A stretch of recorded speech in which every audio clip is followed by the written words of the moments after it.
Somewhere in this setup is potentially camera gear of the year. What am I talking about? It is in between these two lines and essentially turns any PL mount manual lens into a full-blown autofocus lens with touch focus, tracking, and face detection. Basically, whatever Sony has to offer for the native autofocus system. Now, I don't know if you can tell, I am genuinely excited about this gear because one, I like big, beautiful manual focus lens and I cannot lie, but I shoot way too many run and gun situations and I just don't have a big crew and I hate manual focusing. Two, I try LiDAR. There are limitations with that. Even the DJI focus system with the LiDAR, it's a pretty big setup. And even with the PD movie one I have right here, tried this many times. It's a small setup, however, there are some limitations with these. With the LiDAR system, you can't shoot in full sunlight, and two, you can't fast select subjects that are moving around that are really far away. And with the LiDAR system, you have to precisely calibrate every single lens, and that's just a hassle. So I'm happy to tell you, with this new system, all those limitations and pain points are just gone.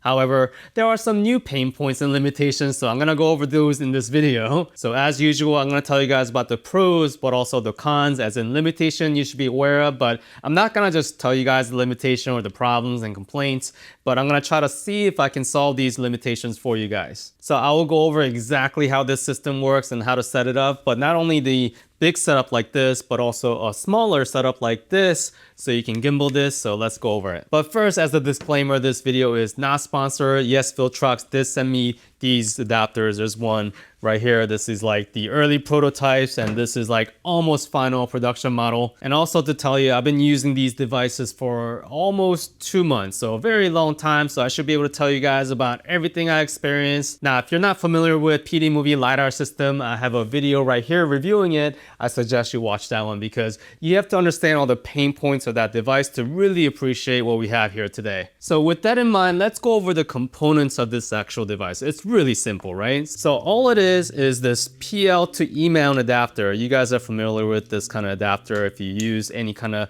PL mount lens with the Sony system, but the size of it, it's pretty compact. It's not going to be much bigger than your regular average size adapter. Only thing you might notice that's a little bit different is that there's an LCD screen on the top. This is where your lens profile is indicated. So we'll go over that a little bit later. But fundamentally, what this device is doing is that it's intercepting the autofocus signal from your Sony camera that's sending it over to the actual lens and using that information to actually drive the motor to autofocus, which is genius. I don't know why no one's thought of that before, but it works same thing with the aperture. So even zoom motor if you decide to go with that package. But let's talk about the pros of this first. First, it's gonna be the build quality. So I appreciate this build quality. Now, Viltrox is not new to making a PL adapter like this one. This is PL to L mount. Pretty solid. One of the things that I appreciate is the weather seal, and this is not a flimsy weather seal. It's pretty thick right here. Same thing goes with this one. There is a pretty thick weather seal right here. And one of the pros I would say is just a simple design. And what's cool about it is that you can actually make this work right away. So without even knowing how to calibrate the lens, if you put this motor on with the adapter with your manual lens and you turn it on, the motor's gonna spin automatically back and forth to know where the start and the end point of your focus gear is, as long as there's a hard stop, by the way. So if your lens is linear and has hard stop, technically it'll just start working right away without calibrating. Now, we are going to talk about the calibration part a little bit later in this video because that's very important, but the motor is also very simple. There is a physical button right here, left and right, depending on which side of the camera you mount the motors on. So that is super simple in terms of managing that. And in order to switch the motor to focus or aperture, all you have to do is just hold this button down for a couple seconds and you let it go and the status light will change. So to select the lens profile, which we'll go over how to set that up, but there are 2 buttons on the side to switch over.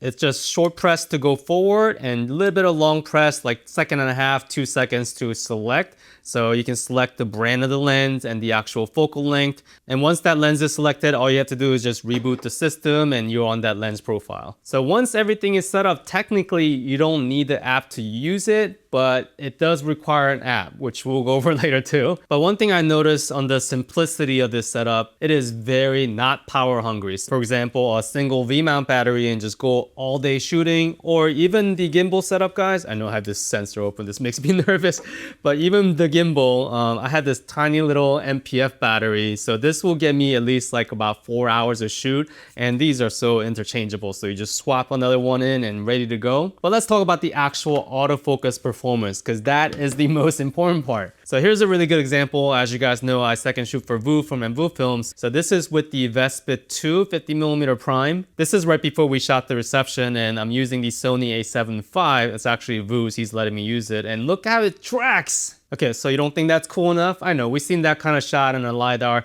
Here is a cake cutting where I'm actually touching the cake and it is track focusing that. Oh yeah, and that's a cakewalk for this system. Here's something that LiDAR cannot do, or at least the PD movie one. This is like way into the reception and people are dancing. A PD movie LiDAR system cannot distinguish what's in the foreground and the background in terms of which person you're trying to film dancing. I am literally able to just touch the Sony screen and select the person I want to film, and it is tracking that shot. Now this adapter is gonna literally adapt to the Sony autofocus settings. So if you set your autofocus to like really high and really fast, it's gonna follow that speed. I believe in that dancing example, that was set to like second highest. So yesterday I went ahead and put the A7 IV sensitivity on autofocus to absolute max and the speed to max. And this is what that looks like. Yeah, that feels like a pretty decent autofocus lens to me, even though it's manual focus. That was the Blazar Mantis, by the way. Now, is it good as GM autofocus lens? No. You can kind of see there's a little bit of like dampening to it, which some people might like that. So that does prevent the lens from like pulsing. And before we go over the the juiciness of the negative things, let's talk about the last pro. And that is gonna be how easy it is to calibrate. I mentioned earlier that you can just start using the lens right away without doing the full calibration, which is true. However, the recommendation is that you do a whole full calibration before you go on a shoot. Because if you don't fully calibrate, yes, it will autofocus to whatever you touch,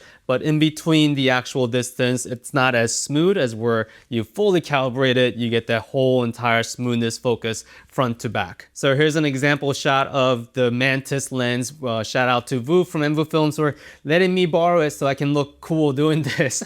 Yeah, these shots aren't bad. You can see that there's a little bit of like catch up, but it's still possible. So here's how easy it is to fully calibrate it. So yes, you do need an app for this section. All you need is the focus chart that they provide. Stick that onto the wall and just follow a simple direction from the app. Basically, it's gonna ask you to go to a certain distance to make sure that chart's in focus, and you just literally hit a button. Yeah, you don't have to get your ruler out trying to measure exactly the distance from the flange. Like, you don't have to calibrate 3 different distances. Like, yeah, this is like the lazy man's calibration. You just sit back and watch the show. It's essentially using the autofocus system from the camera to validate whether that's in focus. It's gonna test it at different aperture to make sure that information is valid. So let's talk about the cons. Limitation you should be aware of. If I were to summarize this first half of the limitation, is that this system is 2-motor bias. What I mean by that, in order to calibrate the focus, you have to have the aperture motor connected, which sounds fine, but when it comes to Mantis lens, this is where it was really tough. Let me show you how close this motor is right now to the actual focus ring.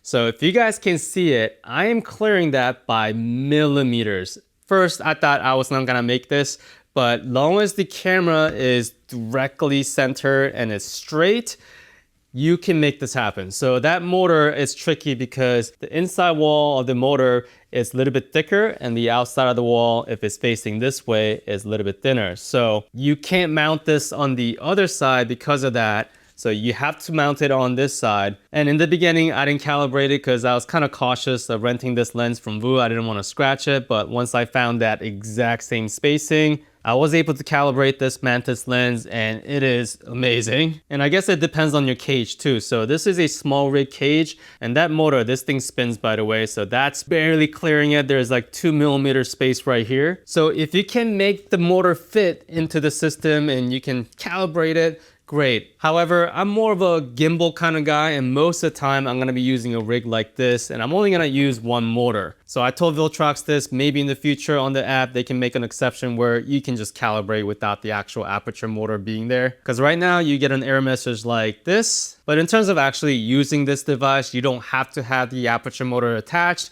Once the calibration is done, you can just take out the motor and you can be on the way. Now we'll revisit that 2-motor bias towards the end of the video because I really want to go over this gimbal setup, which is really tricky.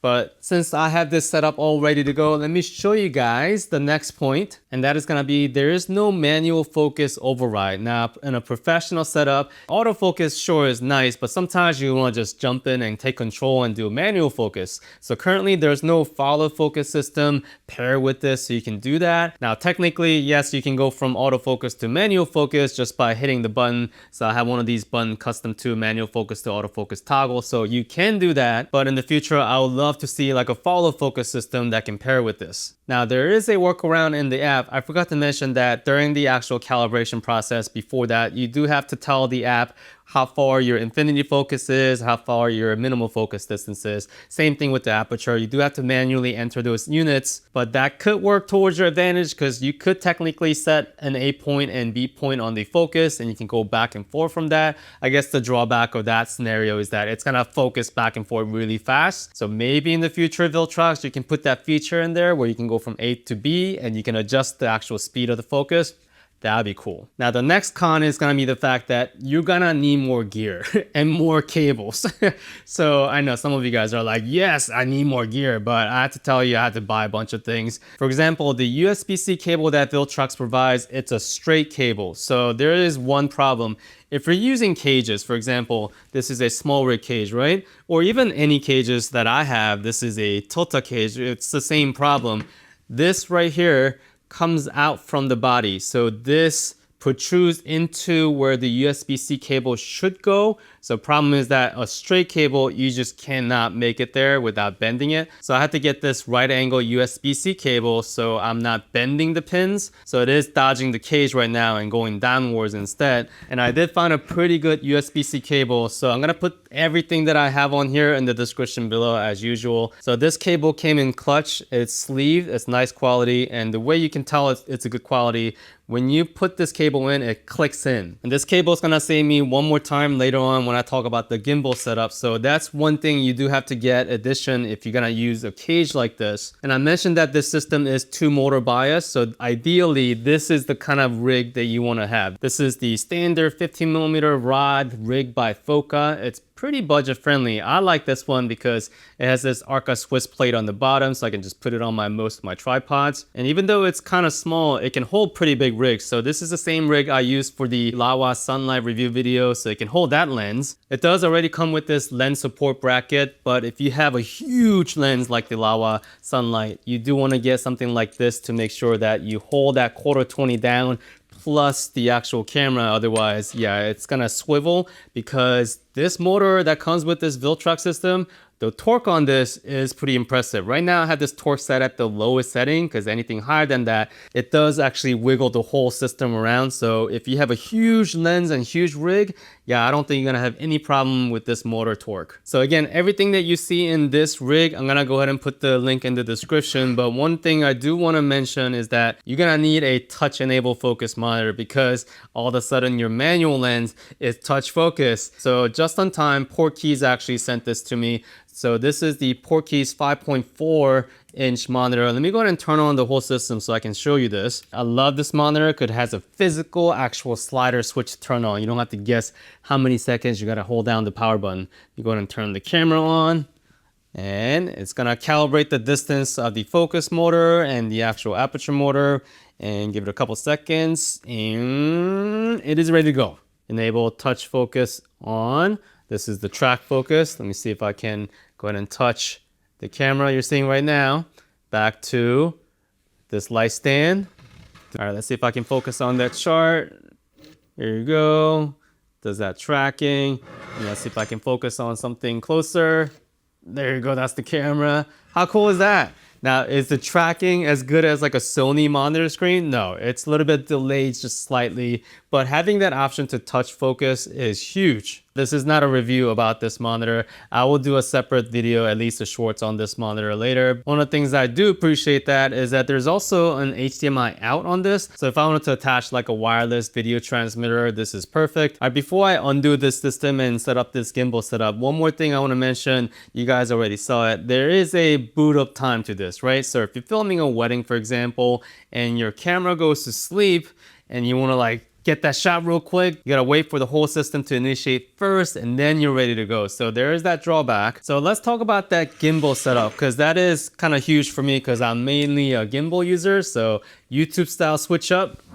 So this is what the gimbal setup looks like. I know it looks super complicated, but I'll explain this in a second. This is a single setup motor. It'd be so much bigger and complicated. There's a second motor here. And I also didn't want to carry like a V-mount battery with my gimbal. I like to go nimble on my gimbal, you know? So there is an additional components with this setup, and this is called the power box. So this power box is not a battery, by the way. Now with the certain F1 package, this power box is gonna come with it. The reason why you have this is that you cannot just power regular USB-C to the actual motor. So this motor is very picky about this power source. So if you were to provide regular USB-C power to the motor, when the motor is not moving, for example, if the subject is too still, the battery will just go on power save and the motor will just fall asleep. So that's the problem with this. So they have this power box to make sure that one, you get a clean feed of the power that the motor is really picky about, and then also it doesn't actually let the motor fall asleep. So I had to search up and down on the internet to find a proper power source that's small enough so I can gimbal. So this little thing right here, let me take this out, is a MPF battery to USB-C, like a little converter that's small enough.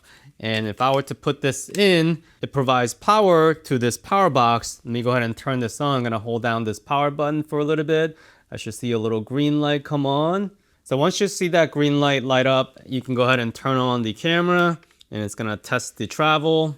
Yeah, you see that boot up time? All right, let's check the focus, close focus, far focus. Hey, editing say here, interrupting real quick, because I understand I just talked about a bunch of power options. I know it can be a little bit confusing, but I want to stress that the best experience you're going to have with the system is going to be V-mount using the D-tap directly. Now, I am using this small rig, basically a power strip. It has other D-taps on here, but if you plug into that, sometimes this rig has a hard time waking up when it goes to sleep. So I want you to be aware of that. Also, I am starting to offer membership to this channel. I know it's about time. There are 2 tiers, but the highest tier, I'm offering at a pretty low rate. You get to watch all the deleted scenes, including starting with this video. So there's tons of information I just cannot fit into one video. So I'm gonna be uploading that separately and starting offering that to the membership. So there's gonna be a little join button down below. So check that out, guys. Thanks so much, guys. Back to others day. So this setup isn't the smallest setup I use for gimbal. So you're gonna need a pretty hefty gimbal, such as